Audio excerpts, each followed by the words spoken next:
Hi, everybody! Hi. Welcome to the Dungeon Cooldown with myself, Jess, and... It's me, Katie. You know Katie, who plays Lily Dumblestuck. For those of you who are here and have no idea what's going on, this is the Dungeon Cooldown, where we talk about all things the Dungeon Run, our D&D campaign that's every Wednesday on this channel, and we go over what's happened during the episode. Sometimes we go over theories, sometimes we just chat about Dungeons and Dragons. So if you would like to ask a question, just throw it in chat. Hopefully we'll see it. We do answer Patreon questions first, and to become a Patreon, you can just check out the link in our About page. And I want to say hi to our early risers. Hi, Borgor Mark D. We almost always see you as first in chat. So hi. Hi, Wild Chaos, Frankly Delicious. Elliot. Hi, who else? Elliot. Elliot has designed so many graphic designs for us for the channel. Marie Listopad. Hi. G. Westbrook, Redheaded Stepchild. Hello, Whisper Josephine, Goofus McDorkle, Frankly Delicious. McDorkle with all the gift subs. What? Thank you. Ah, amazing. Thank you. We have some subscriptions from Tuomask and Red Robin. Thank you. You can subscribe for free with your Prime account. Looks like Seraphie Fall did just that for 6 months. Thank you. Wow. Thank you. Hi, thank you. We started with, I think, a level 1 hype train. So thank you so much, everybody. Yeah. All right, so How are you, Jess? I'm How's good. Your Monday? I love starting my week off with the Dungeon Cooldown. I know. It's always a good time. It gets your head in the game for Wednesday. Mm-hmm. How are you? Good. Good. Our house is cold right now. I mean, LA cold, but it feels cold. Like a brisk, like 60 degrees. Yeah. Anywhere else in the world, they're like, shut up. But it feels cold. I think my camera is sideways. Sideways? We're tilted. We had an earthquake here, I guess, in my apartment. Oh. What? Only in your apartment? It was localized to that? What are you? No! Come on. It's very unprofessional. For anyone who's motion sickness, sorry. Okay, so the last episode, wow, I really messed this up. It's really great. It's like an extra a peek behind the curtain. Yeah, well, it's like an extra experience within the show. You're on a roller coaster. Oh, thank you for linking the merch for us, Gord the Rogue. We are having a Black Friday, Cyber Monday weekend deal right now. You get 10% off with the code HOLIDAYS, and lots of cool stuff. I got the red beanie and some stickers. So yeah, I'm getting the beanie too. I love it. Yeah? Are you getting the big logo or the small logo? I think the little logo. That's what I got. I like them both, but I think little logo is my style. So the last episode was episode 101, right? And we went to Fahima's hometown, Axbright, which I've been really excited about because we've been doing the show for 2.5 years-ish. And I finally get to go to my hometown, which is amazing. Yeah, how does that... Well, wait, almost 2 years.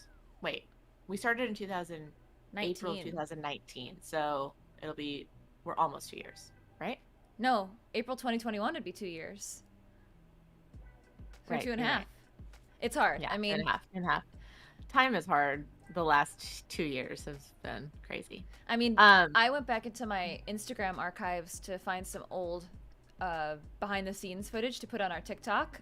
Shameless plug. Please follow our TikTok. Yeah.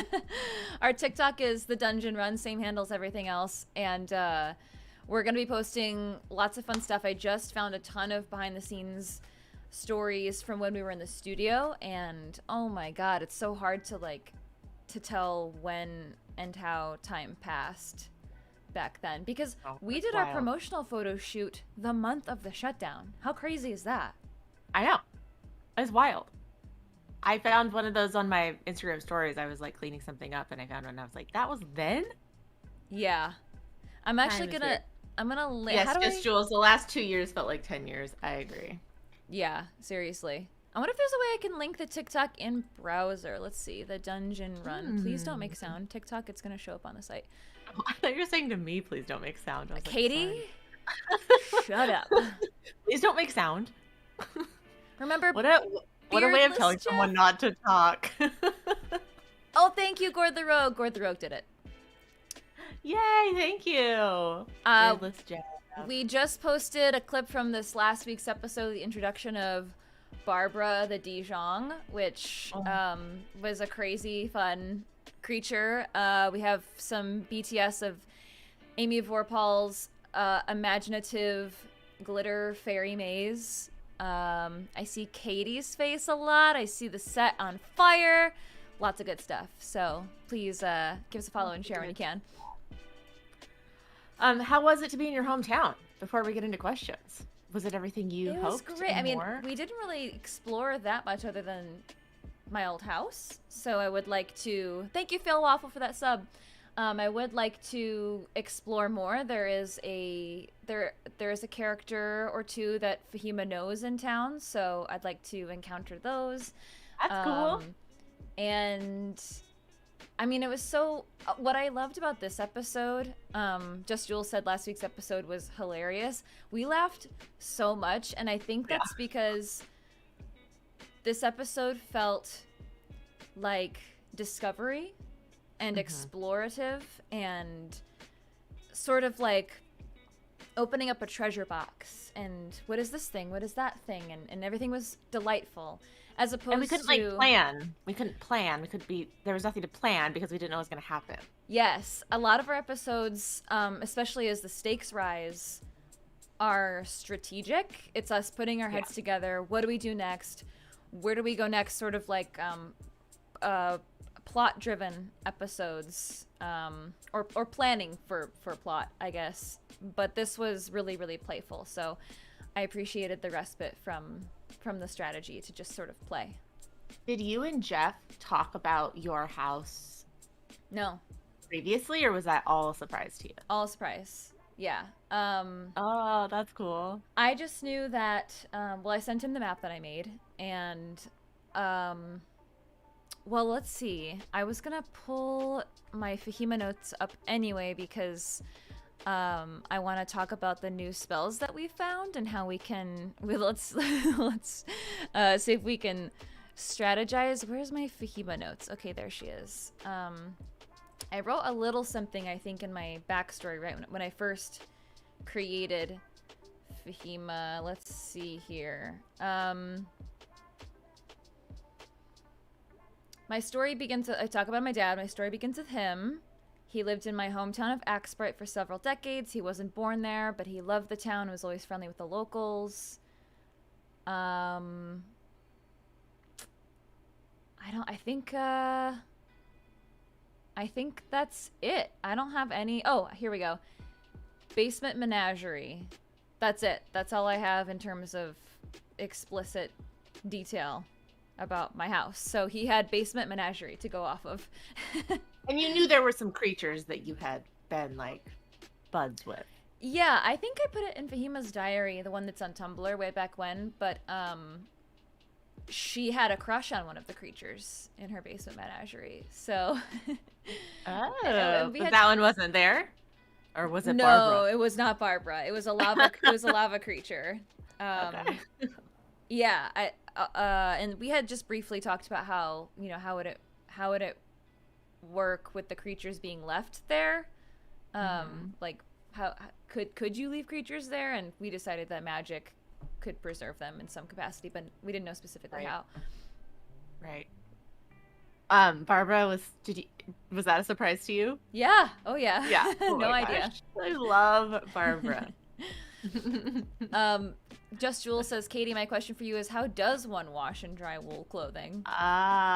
Just Jules is referring to the Woolmark commercials that I did. You could watch them all online. I'll tell you all the different tips and tricks of how to wash your wool.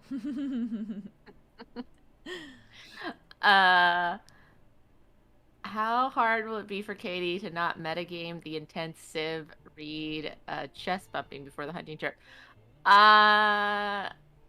Well, I mean, I feel like it's going to be a little obvious when I go outside and they're both there. But I don't know. I definitely want another romance for Fahima now that she's matured a little bit, but I'm so into this love triangle. I ship it. I want you all to be polyamorous. I want you to have one ongoing romance with Civ, maybe a new guy in every town. It's a little hard because our show is PG-13, but you know, I'm into the romance. Graphic. Just kissing a new guy in every town. Just a lot of smooching. I know, it's so funny. But also, you have to remember, Lily's like very young too. How young is she? We're all young. I mean, she's 22. I feel like I did a lot of kissing at 22. That's what I mean. Like, she's never left home. Like, she's exploring. She's young, so we'll see. I don't know what's gonna happen. I do not know. I mean, I remember when Fahima like left Zanelka and then went and saw there was like another hot chick right after that. I was like, but she's 18, 19 years old. That happens anytime in your life, but especially when you're that young and you're like, look at all the people. Everyone's so beautiful.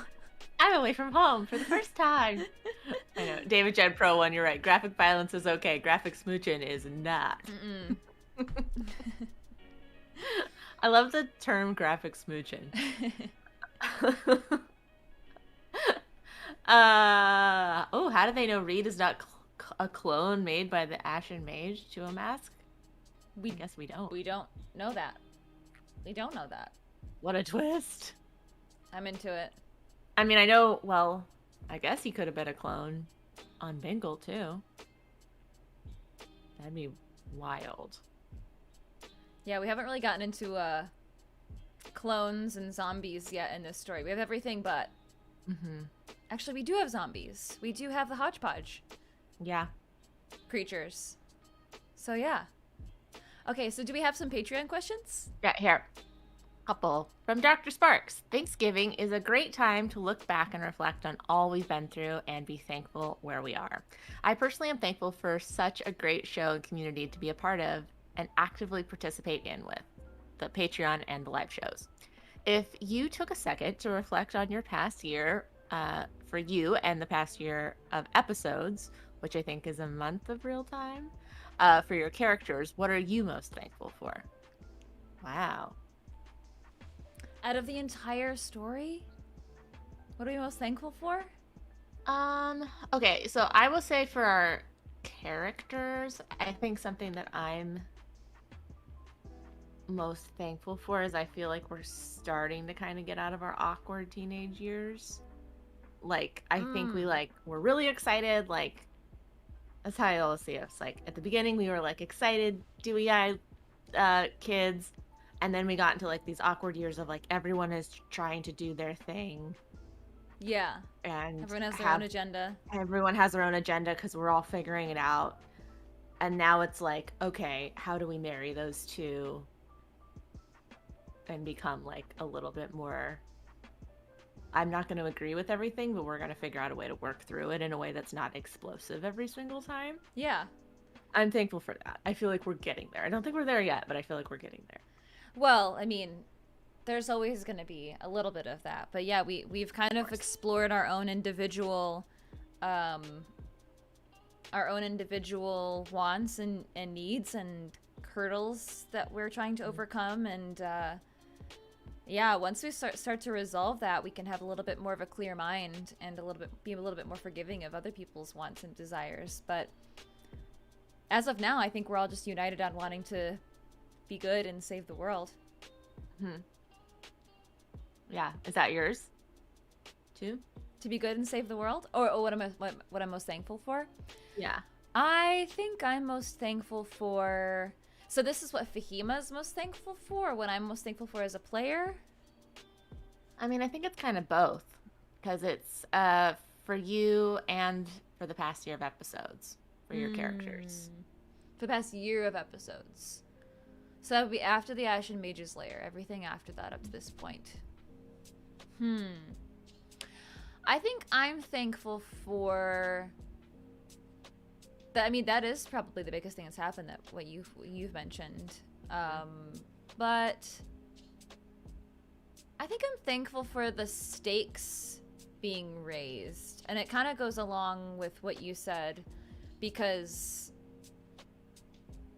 it's sort of like the first act is here are all of the pieces of the puzzle, and now we're entering this new.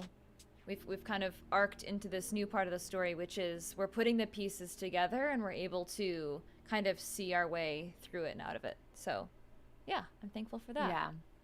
Yeah. That's why I get so excited for the show every week, because I see how much story there is yet left to uncover. And For sure. I just want to know what it is. I know. And it's always, Jeff is so good at plot twists and turns and surprises. So we have a couple of questions that kind of are on the same topic in chat here. Which Space says, do either of you think the new NPC could be a spy, or is he just there to promote a dramatic love triangle? And then Tuamask said it makes sense that there would be spies in Axbright, as the Ashen Mage is super interested in Conroy, and who intercepted the letters. True. I don't think Lily thinks that Reed is a spy, but she might not be the best unbiased opinion of that. I hadn't really thought about that, but it's a good point. You very well could be. Because something's up in Axbright, right? Like, the fact that it's so peaceful here is concerning in a weird way. Yeah. And, I don't know, though. I mean, look at all of the Ashen Mage's allies so far. Well, I guess Vic could be kind of like an everyday person who she recruited. Mm-hmm. But I was just thinking, you know, Jan Mo is, you know, royalty. Urtenfurt is such a huge, crazy character. It's hard to imagine Reed, because he's like an everyday man, but that doesn't mean it's not possible. Yeah. He would definitely be he would be a surprise if he was a spy. But I don't know. We haven't had any chance to really talk to him to see why he is an Axbright. So. That's true, Elliot. Elliot says she also recruited the cheesemonger, who was just a local crime boss. Very true. Mm-hmm. Very true. The only thing I feel like all those have in common is they're all kind of criminal bent, where Reed is not, to my knowledge, but again, to my knowledge. Maybe he's just super charming. Huh. What does Lily know about his past? I don't think a lot. Okay. I mean, we had he's like a drifter who was telling you. He was in Bingle and was like the person who kind of inspired Lily to adventure, and we had like a encounter that was not really romantic, but like could have been, and I don't know if I got into all of his nitty-gritty of his past. Katie, don't know. I don't think so, though. Idea. We use you to get more information on him. You gotta get close to him. You're the only one who really can. You gotta take him out for a nice little romantic walk. We'll be watching. You're back. And you get all the information out of him. You find out what's really going on. Maybe even you set him up with some fake information, like, oh yeah, I mean, I've been adventuring with these guys, these folks for a while, and I just feel like I don't fit in. I'm looking for something new, something exciting, and Reed, something underground. Yeah, and Reed's like, have I got something for you? Bring Barbara with you, Katie. Oh God. What if Barbara is the spy? Jess is writing her own Lily fanfic right now. Oh yeah, Fahima's diary. Those are the secret pages that haven't been released yet. It's just fanfic. Or what if Barbara is controlling the Ashen Mage? Barbara's just behind everything. Oh my Barbara God. is the key, actually, not Fahima. Also, back to cloning. I saw this earlier and I meant to bring it up.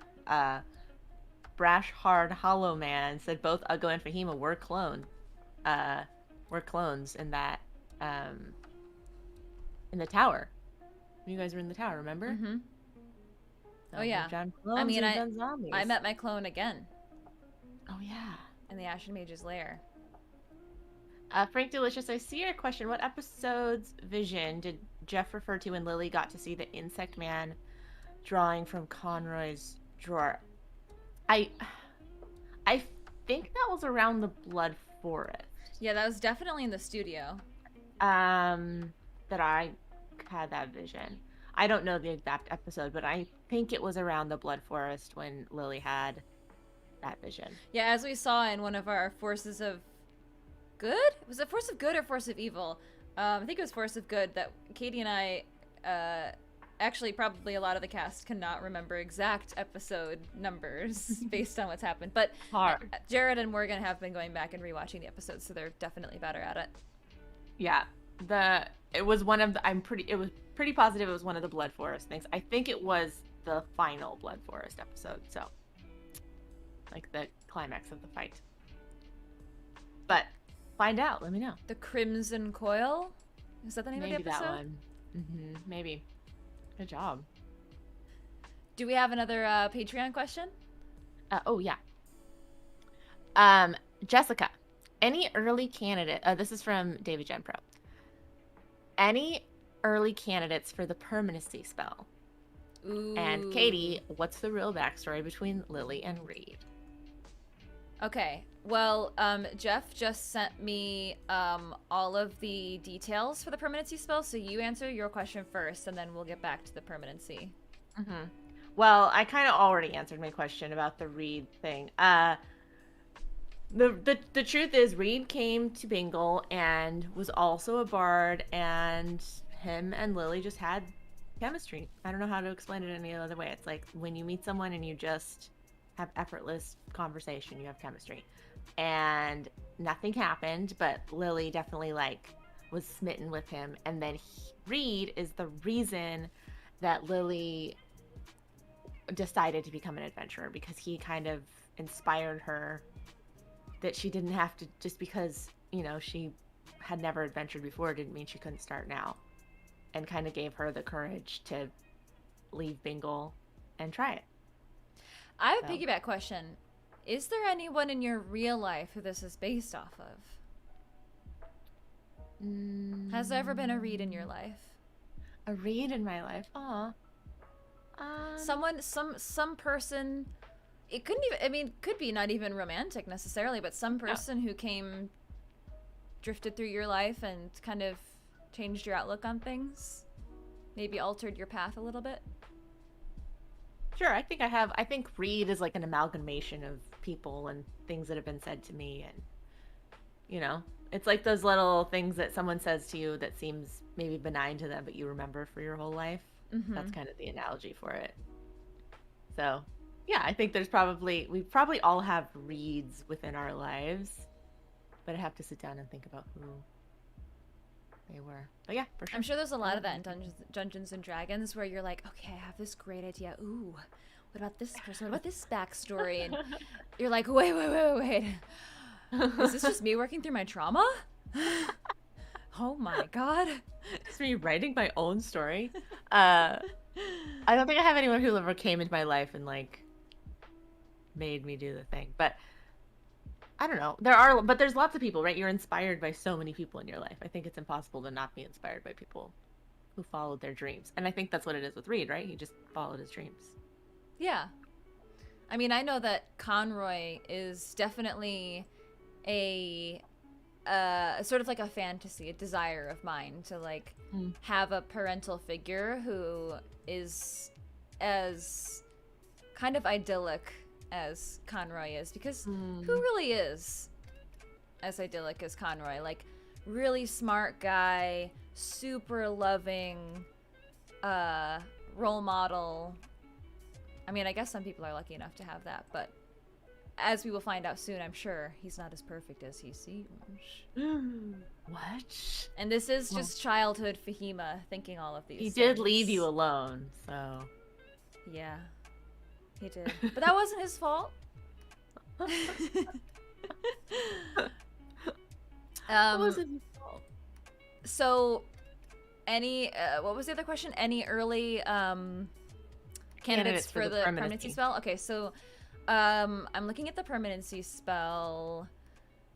So is this 7th level? Did he say it was 7th level on stream? Is it really? Let me see.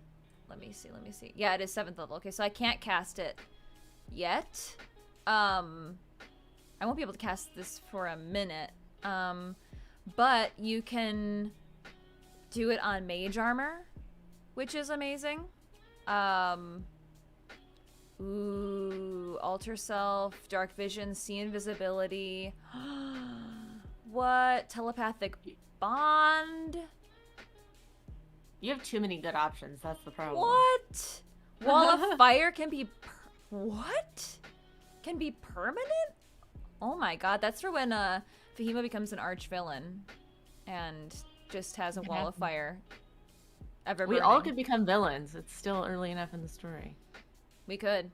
Lily could become a villain. Uh-huh. I want Lily to become a villain. We should all become villains.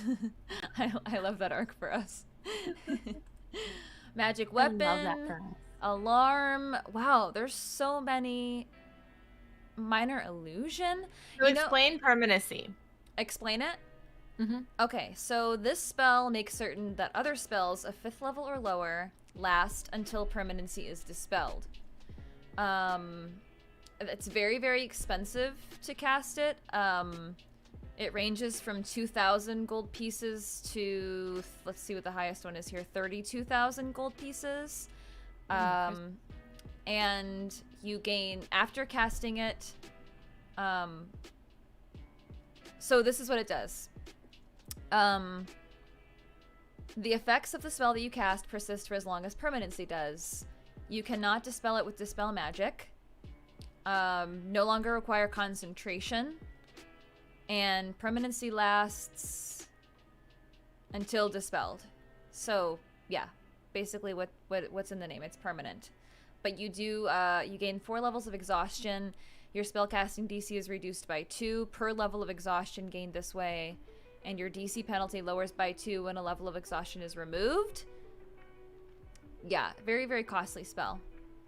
But one great thing that comes out of seeing these new spells is to kind of get a glimpse into the capacity of the biggest bads that Jeff can come up with. Because if the Ashen Mage, or even somebody who's worse or more powerful than the Ashen Mage, can cast these and has cast these, that's bonkers. Like, we're not ready to fight that yet. We're definitely not capable of coming up against permanent spells like this.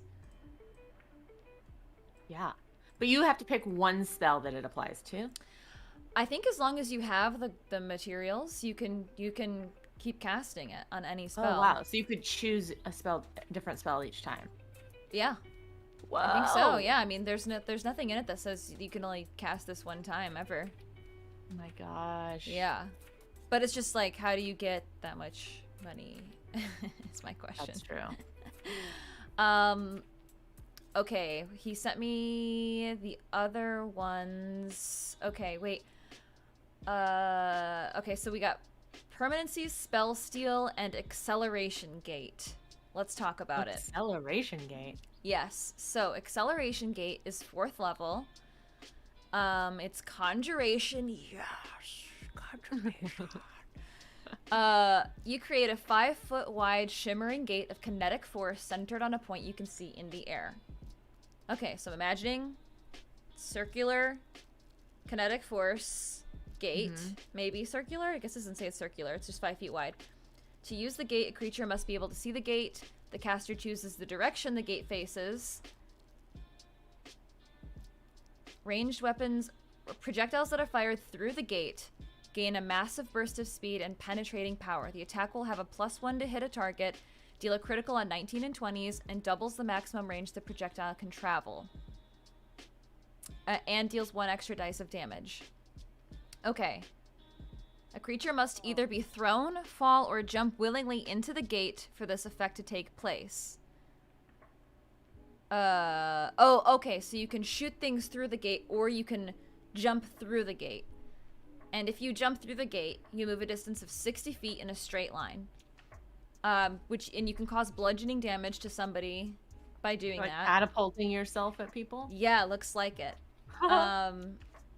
When cast at 4th level, only creatures of small size can pass through the gate. So that's you. That's me. Only you. We can't send an Uggo through, but we can send a Lily through. Wow, okay. Okay, this is a lot to read. Okay, so basically, yes, it's a fireball cannon. Yes, the bulb dim. Imagine firing a crossbow bolt through that gate. Yeah. Yeah. So that's wild. Yeah, let's think. How would we use this? You can't move it, I guess. I mean, it would be like a good battle in battle if we had like a clear war lines, I guess. So if we were if we were like in battle, line here, we would just set the gate up ahead, and it's kind of like prepping for you to shoot your crossbow or anybody else with a range, or like James's Eldritch Blast. I guess so. How long does it last? A minute? Yes, it lasts a minute.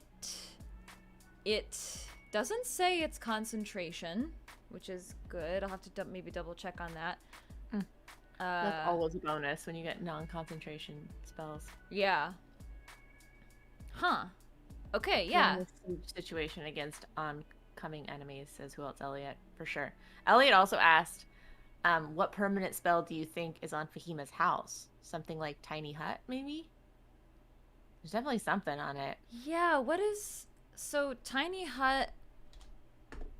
Would make sense, because you can't go into it.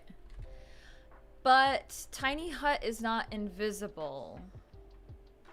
I don't believe. Is it like a regular size house? What's the name of the spell? No, it is opaque from the outside of any color you choose, but it is transparent from the inside. Inside out Tiny Hut? But there's also another house spell. What is the other house spell? It's hallucinatory terrain. Something tower? Hallucinatory terrain maybe, but hallucinatory terrain doesn't have the like you can't go into it. Because there's something about this where we can't go in unless we're with Fahima. Like we have to be kind of like invited in by her. I'm looking at Golder's Tower. Mordecane's Mansion? Okay, let me look up that one. Thanks, Marie. Let's see. Let's look up Mordecane's Mansion. No, what? Mordecan. Hello? What? It's not showing up at all. All right, we're just gonna do a straight Google search here. Oh, Magnificent Mansion is what it is. Okay. You choose an entrance shimmers faintly. You and any creature you designate can enter as long as the portal. Ooh, okay. Yes, this is pretty close. Ooh, you found it. But I'm not seeing yet anything about. It might be a homebrew kind of thing too. Yeah. Because your dad's powerful. Yeah, I think it's probably a combo, yeah. Because this is pretty close, but there's also the invisibility aspect of it. So, I mean, Conroy is homebrewing his own stuff, so that makes sense. Makes sense. Phil Waffle has a couple questions for us. Katie, what helped Lily come to the conclusion it might be her who gives up on love as opposed to the others leaving? And JLP, now that Fahima has adventure and matured since being home, what was it like for her being home? Could she see herself staying in Axbright long term or not anymore? Ooh, long term staying? I'd be surprised if you said you were just gonna stay here. You know, guys, I think I'm done adventuring. I'm gonna stay here. Just wait for my dad to get home. Well, I can answer my question. I think I can answer this question better maybe after this week, because I'd like to explore the rest of Axbright, because really we just sort of beelined it straight for her house. So not that much has changed really, other than the beasts escaping. But I don't think that she is at the point yet where she could retire to Axbright, because now she knows she has a hunger to see the rest of the world and to discover what the rest of the world is about. So I think that eventually she could definitely follow in her father's footsteps and retire here, maybe when she's had her fill and this is the safe space to be incognito. But there's also some trauma, I think, walking the same paths that she walked as a child, because I can imagine when you're told to stay home, when you're not allowed to talk to anybody, not allowed to make friends.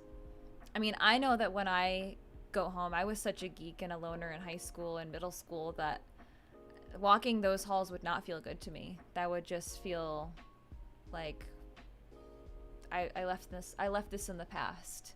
So I think her house is good feeling of home and love and safety, but the rest of Axbright, I don't know that she would even really recognize a lot of it, given she wasn't able to explore. I wonder if it'll be fun for her to explore, since she never really got to explore, and now that she's more of an adult also. Yeah.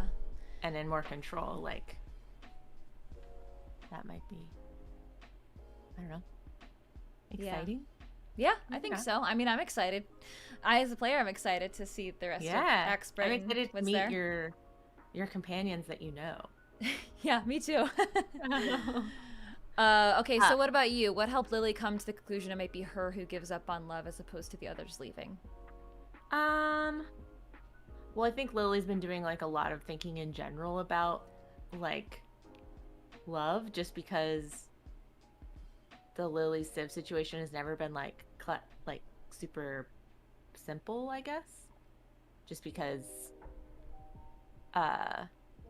Lily was, hesitant, and then she doesn't know how to help Civ right now, where he's feeling kind of down like a dark path, and she doesn't feel like she's helpful, I guess, in those situations too. So she's just been thinking about it in general. But I think for her, it's like, oh, I had all these people that came to the island, and Lily's a flirt, and that's like how she always was. But was it really them who left, or would I have wanted to maintain a relationship with those people if they stayed?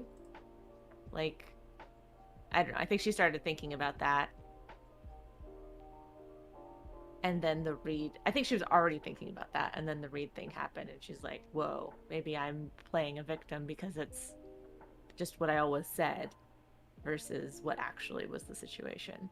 Because I think it's easy to sometimes feel like you're out of control of a situation, and I think that's what she's realized too, is like, maybe I was more in control of that than I thought too.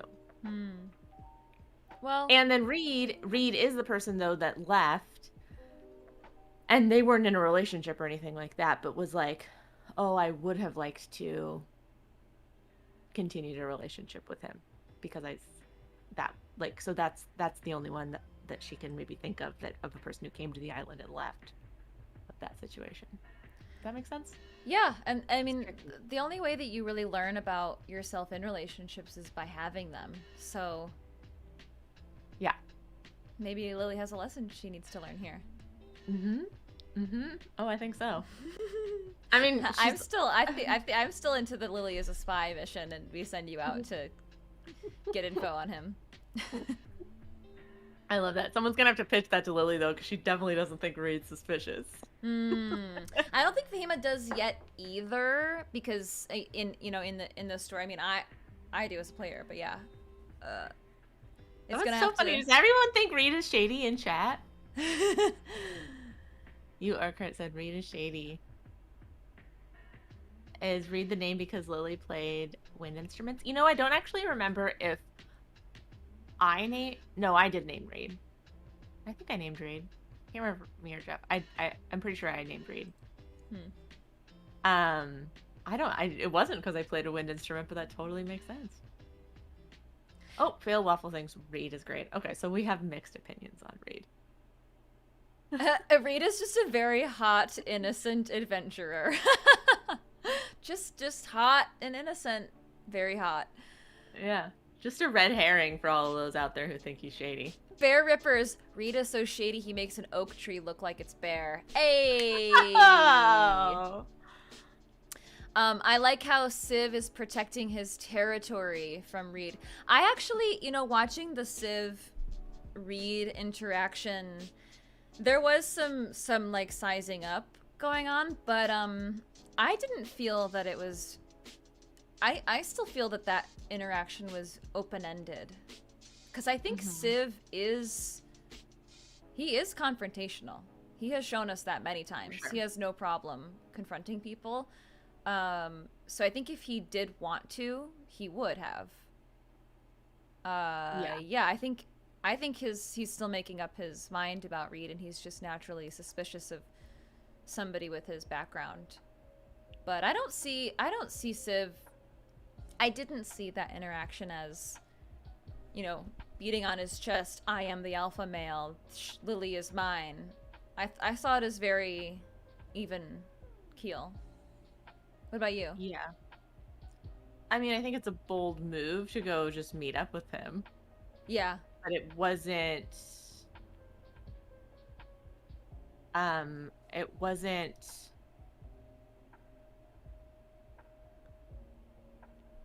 She is my property. If it gets into that, then Lily won't. I think Civ also knows that Lily won't handle that well. Yeah. Oh no. Yeah, we've kind of already seen that, right? Didn't we already have an interaction that was like that? We were like, oh, I think it was Uggo, right? Maybe. Lily's been pretty clear that that's like not her vibe. Yeah. So Phil Wolf says, I think he was trying to show him not to mess with him, but I don't think he was doing it in a stay away from my woman type of thing. Yeah, correct. Yeah, I agree with that. I think he's suspicious of Reed, which is rightfully so. Mm-hmm. But I don't. Yeah, I didn't. I agree with you. I don't think it was like a beating on my chest type of situation, and it could have easily been that. Yeah. Yeah, but I mean, it is notable that he was like, well, and he did stay outside instead of going in Fahima's house, which I think I'm still not clear on why that was the case. But maybe it was because he needed some time to mull over seeing Reed and process that information. Yeah. Yeah, and I think it's like it'll be interesting to see. I mean, Lily and Civ have an interesting conversation about the whole Reed thing too, I'm sure. Yeah, I'm excited for it. Please have that in front of me. Please have it in front of Fahima. I mean, Civ has to understand, because Civ still kind of had feelings for Vic in a way. Yeah. Yeah, I mean, humanoid emotions are complicated. Yeah. Yeah. As are beastly emotions, I'm sure.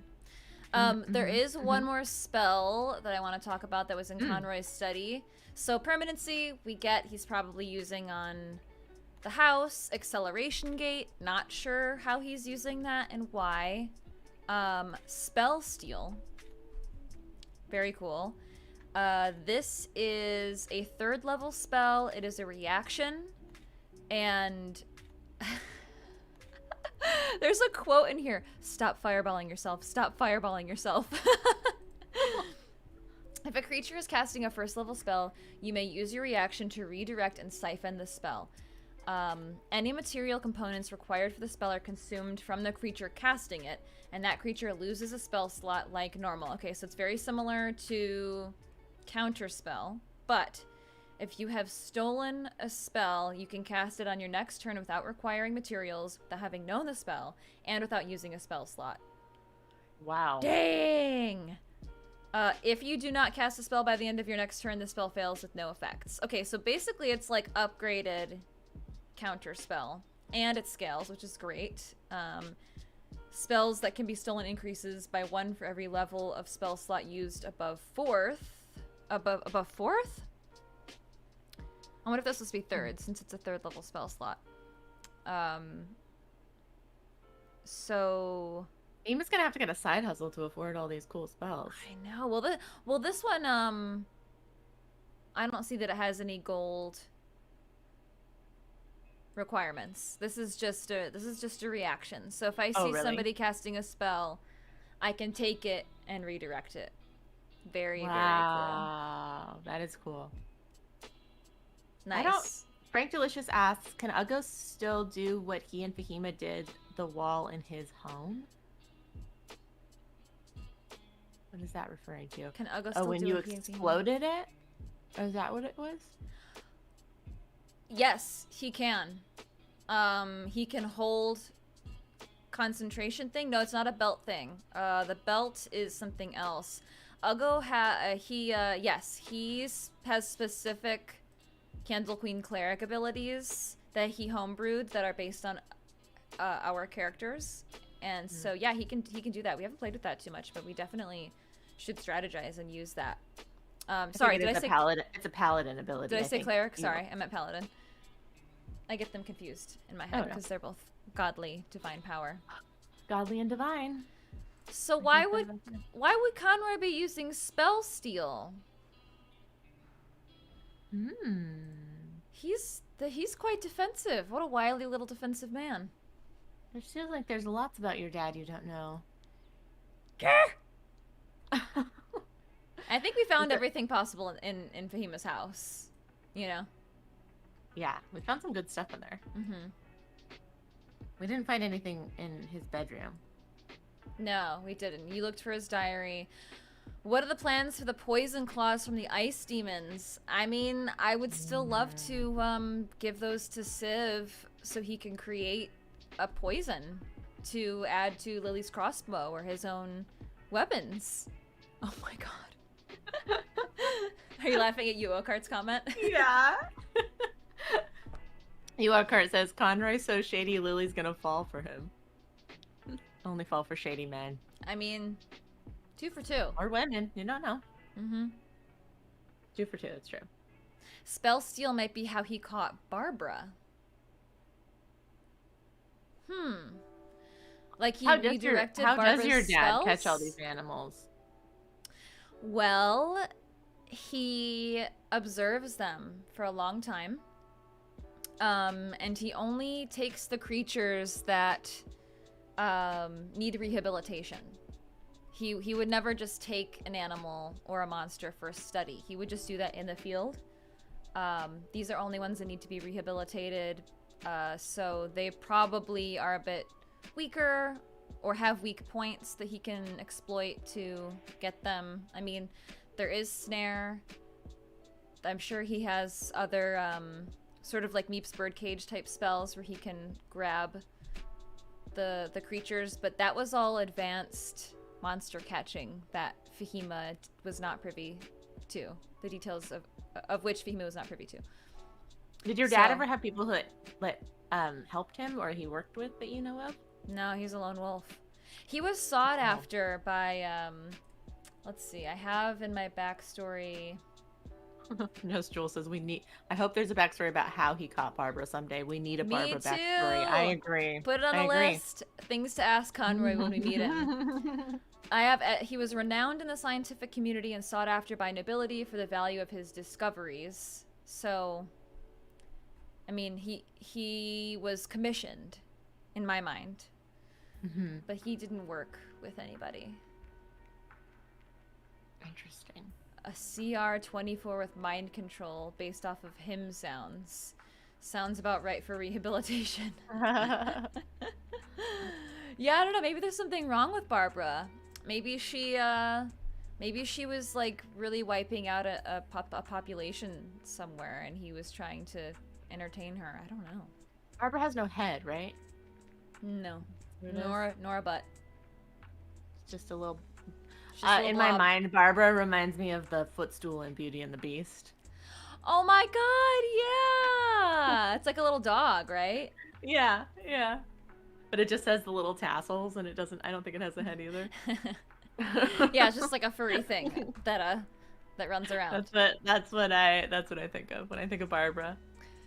But I really hope people dress up as Barbara for Halloween next year. Oh yeah. I want to see some Barbara cosplay. Okay, so I want to know, how do we repurpose Barbara for our profit? Wow, that's a good question. Mind control, extreme mind control. Barbara is a bit of a liability to have around. Bag of holding would Because- suffocate her. Yeah. Yeah, I think Barbara would. I don't know. I don't know how we would. It would have to be like a soundproof cage. Or portal. This is like I don't know that we'd ever be able to do this in our campaign, but if we could somehow create a permanent portal and just like chuck her in, and then she appears somewhere else. Portal her away. Portal her to us. Okay, just to be clear, Elliot. This is Jessica's thought, not Fahima. Fahima's not okay with mind control, but I am. Just be clear, Elliot. It is Jessica who is the questionable Jessica. person, not her character. Jessica. Don't blame Fahima. Did we see your question on the Patreon? I did not. Let me see if maybe it popped up. Sometimes I look right before the show and then it doesn't refresh. Ah, there we go. This is did. Dark House, yeah?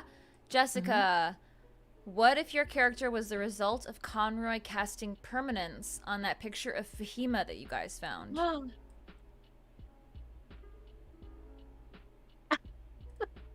Would that even work? Would that even... Well, you're a wish, right? so it makes other spells permanent. And so I think for that to be true, it would have to be almost like if he created a illusion of Fahima, like a silent image of Fahima, or a major image rather of Fahima, and then he casts permanency on that. Because the drawing already is permanent. It's a great theory, but I think it needs a little extra. There is a living illustration spell or magic item, right? Is there? I don't know. Wait, how does being born of a wish... You know you're born of a wish, though, right? Yes, I do know I'm born of a wish. Daughter of a wish, right? I mean, oh, sure.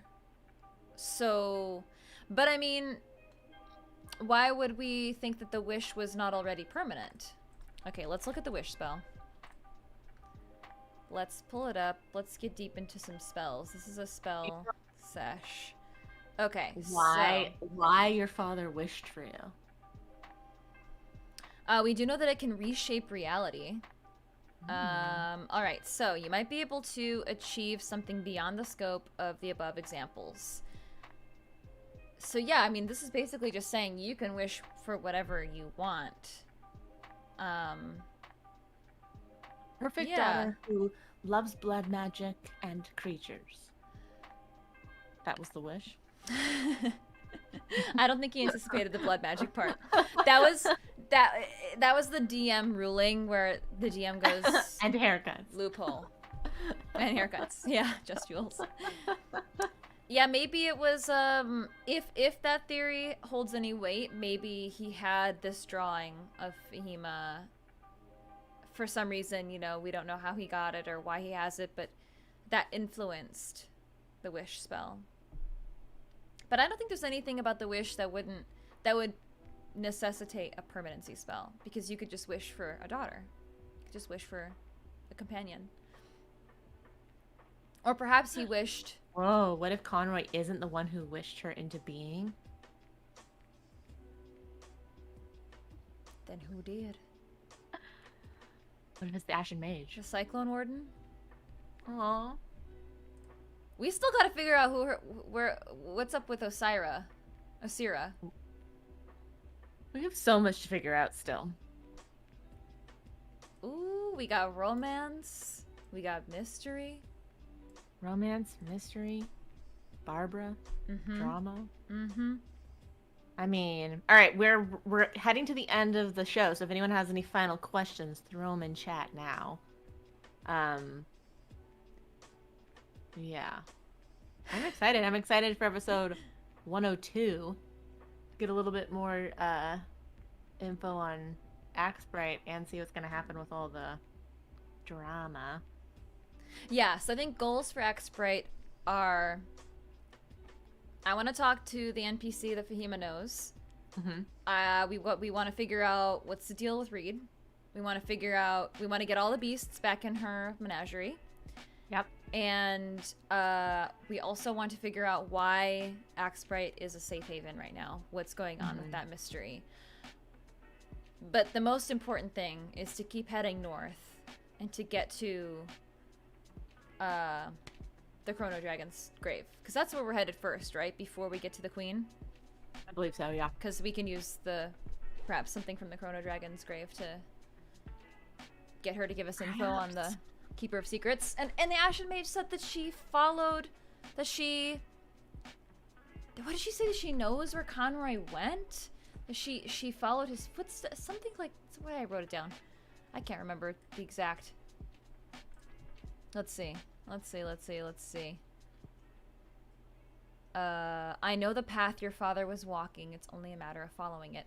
Why does she just always know more? Yeah, she said she'd been to the grave. Ugh. He's too powerful. Too powerful. You hear us, Jeff? Problem. Yeah, Jeff. It's too powerful. That's why we need to be able to bring Barbara with us. Yeah, I think that should be allowed. Barbara v. the Ashen Mage. Perhaps try the Detect Warden spell soon. Yeah, I think about it from time to time. It's so vague, though. It's like, you know, it gives me a cardinal direction. I think maybe like in how close, but that information is not always super useful to us. But yeah, so we're trying to find the Quake Warden. 100%. Yeah, we need to get the direction of which way to head. It's been so long since we've seen the heroes. It's worse than a nicotine dependence. Aww. I know. But hopefully everybody's stuffed full of turkey or tofurkey and ready to get back into the adventure. Alrighty. Oh, there's your romance. Barbara and the Ashen Mage. Wow. Which base? The Ashen Mage is just the right amount powerful? Permanency on non-detection would free up a slot. Oh yeah, that's definitely going to be the first thing she does. But again, Fahima can't cast permanency for a long time. I mean, at what level? Does anybody know off the top of their head what level I have to be to cast 7th level spells? I think it's a while from now. Let me look at the chart really quick before we go. We're not too far. Let's see. Oh, I was thinking 7th level was the top, but it's 9th level. 13th. Okay, so 2 more levels before she can cast that spell. Okay. I forgot I can cast 6th level spells now, since we just leveled up. I know. Wild. Hee hee hee. We're so old. Hee hee hee hee hee. Okay. Well, I think that's it. If there's no more questions, that's it for the dungeon cooldown. Thank you everyone for joining us on Monday. Yeah. We're so excited for this week's episode, 102. Be back in Axbright, figure out what's going on there. If you haven't bought merch yet, the sale ends tonight, so go get that 10% off if you want anything. Yeah. And follow our socials, especially the TikTok. We're trying to expand our audience and get more people to see the awesomeness that is the dungeon run. Yeah. Thank you, Witch Space. Thank you, everybody in chat. And thank you. We'll see you in like 60 hours or something like that. So soon. So soon. I'm counting it down. All right, everyone. Happy Monday. Bye.